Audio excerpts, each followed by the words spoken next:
Since 1971, when President Nixon took the United States off what was left of the gold standard, the world has operated under a system of money called fiat. The dollar, the pound, the euro are all government fiat currencies. Fiat is a Latin word meaning let it be so. It is the law that this government currency be money. Indeed, without that legal enforcement, and the fact that we must pay taxes in this money, that dollar bill or that computer digit that represents a dollar would be pretty much meaningless. Only the government has the power to issue fiat money, but banks can create it through lending. If somebody wants to borrow $10, a bank can create it from nowhere and lend it. It can then charge interest. Banks also create money by lending against an asset, such as a house. They're given the deeds to the house, and they create the money out of nowhere and lend it, at interest, of course.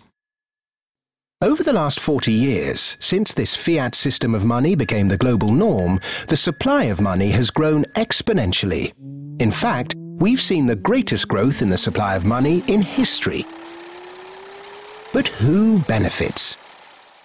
Of course, those that have the power to issue money, governments and banks.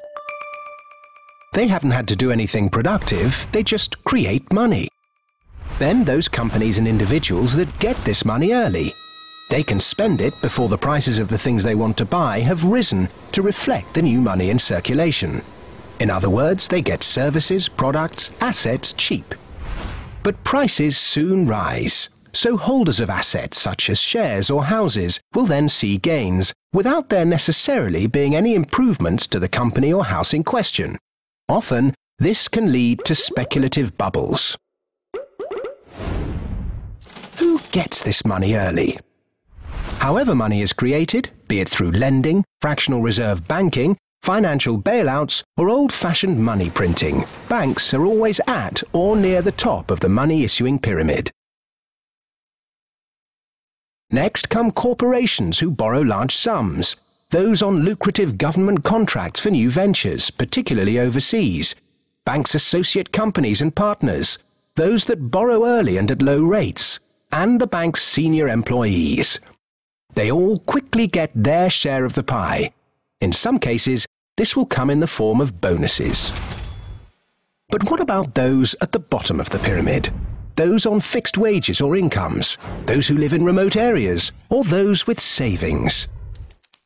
By the time this newly created money has filtered down to them, the prices of the things they want to buy have increased. Their savings buy them less, however, and their wages remain largely unchanged.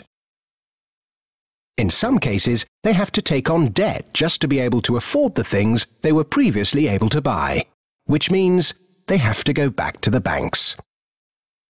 In reality, this process of creating money only redistributes wealth from the bottom to the top of the pyramid, and thus that ever-increasing gulf between rich and poor gets bigger and bigger and bigger.